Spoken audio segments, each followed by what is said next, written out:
మనకి అనేక మాటలు వినపడుతుంటాయి పెద్దల నుంచి. మనకి రుణానుబంధేన పశుపుత్ర సుతాలయ అనేటటువంటి మాట అంటుంటారు.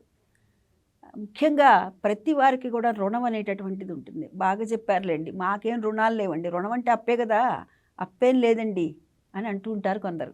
అప్పు లేదు అని అనుకోవటం అది లౌకికపరమైనటువంటి డబ్బు సంబంధమైనటువంటి అప్పులు వేరు. 3 రుణాలు ప్రతి వారికి ఉంటాయి. దేవరుణం, పితృరుణం, ఋషి రుణం. ఇవి మటుకు ప్రతి వారికి ఉంటాయి. పుట్టుకతో వచ్చేటటువంటివి.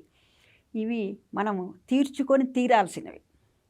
ఈ మిగతా అప్పులు మన పూర్వీకులు చేసినవి మనం తీర్చొచ్చు, మనం చేసినవి మన తర్వాత తరం వారు తీర్చొచ్చు. ఎందుకంటే మన దగ్గర నుంచి ఆస్తిపాస్తులు ఏ విధంగా అయితే సంక్రమిస్తాయో, వారికి వస్తాయో, అదేవిధంగా వారసత్వంగా వస్తాయో, అదేవిధంగా మన అప్పులు కానీ, మన బాధ్యతలు కానీ, మనకున్నటువంటి ఆస్తిపాస్తులు కానీ తర్వాత తరం, ముందు తరం వారు మనకిస్తే మనం తర్వాత తరం వారికి ఇస్తాం. అది సహజం. అయితే ఈ 3 రుణాలు మటుకు ఎవరికి వారు తీర్చుకోవలసినటువంటిదే.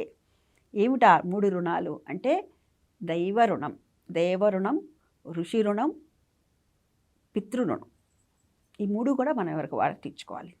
దేవుడికి సంబంధించినటువంటి రుణం ఏమిటండి అంటే భగవంతుడు మనల్ని ఈ భూమి మీద ఇంతటి చక్కటి మానవ జన్మనిచ్చినందుకు గాను కృతజ్ఞతని ఆవిష్కరించుకుంటూ నిత్య పూజ అనేటటువంటిది చేయాలి.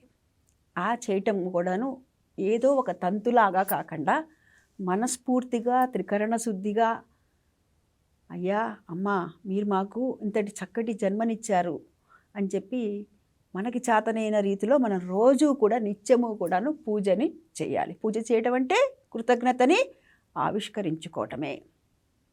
ఇది దైవానికి సంబంధించినటువంటిది. ఉదాహరణకి మనకు వినాయక చవితి వచ్చిందనుకోండి, నాయన ఎప్పుడు చక్కటి జీవితాన్ని ఇచ్చావు, ఏ విఘ్నాలు లేకుండా చేస్తున్నావు నాయన అని చెప్పి రాముల వారిది వచ్చిందనుకోండి, శ్రీరామనవమి, నాయన రామయ్య ధర్మ మార్గంలో నడిపిస్తున్నావు నాయన అని చెప్పి, ఇట్లా ఒక్కొక్క సందర్భంలో ఆయా దేవీ దేవతల యొక్క సమర్పించుకునేటటువంటి పూజా కార్యక్రమాలని మనము కృతజ్ఞతని ఆవిష్కరించుకుంటున్నాము. అంటే రుణం తీర్చుకునే ప్రయత్నం చేస్తున్నాము. రుణం తీర్చుకోలేము కానీ ప్రయత్నం చేస్తున్నాము. ప్రయత్నం చేస్తే తర్వాత మనం చేయవలసింది చేస్తే తర్వాత వారు చేయవలసినటువంటి దైవ అనుగ్రహం మనకు ఖచ్చితంగా కలుగుతుంది.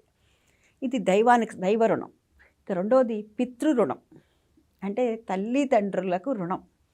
అవి వారు ఉండగా, వారిని జీవించి ఉండగా మనకు చేతనైన రీతిలో వారిని ఎప్పుడూ కూడాను గౌరవంగా, భక్తిగా, మర్యాదగా వారి యందు మనం ప్రవర్తిస్తూ ఉండాలి.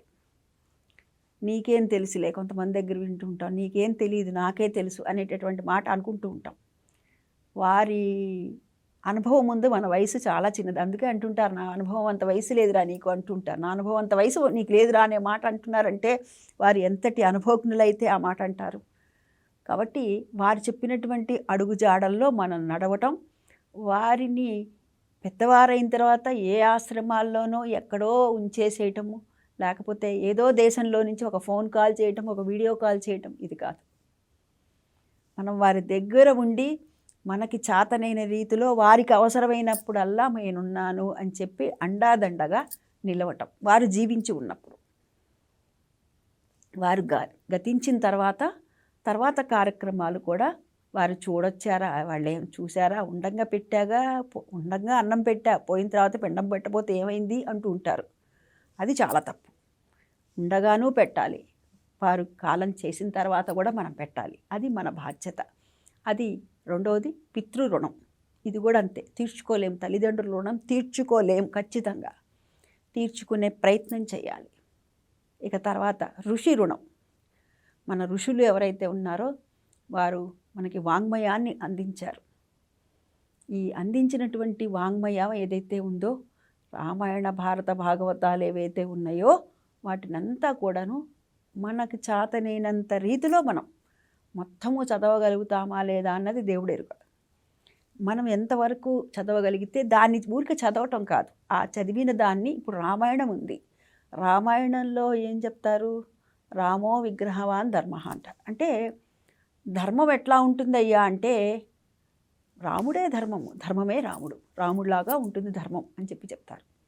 అదే మరి అన్నదమ్ముల పట్ల ఏ విధంగా ఉండాలి, భార్య పట్ల ఏ విధంగా ఉండాలి, తల్లి పట్ల ఏ విధంగా ఉండాలి, తండ్రి పట్ల ఏ విధంగా ఉండాలి, ప్రజల పట్ల ఏ విధంగా ఉండాలి, స్నేహితుల పట్ల ఏ విధంగా ఉండాలి, ఈ విధంగా అనేకమైనటువంటి కోణాల్లో రాముల వారిని మనకి వాల్మీకి చూపించినటువంటి రామాయణంలో ఏ విధంగా మనం మలుచుకోవాలి, నడుచుకోవాలి అనేటటువంటి మాటని చెప్పారు.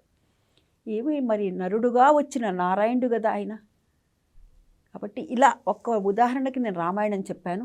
భారతం కావచ్చు, భాగవతం కావచ్చు, ఏదైనా సరే వాటిని మనం తెలుసుకొని అనుసరించే ప్రయత్నం చేయటమే ఇది ఋషి రుణం.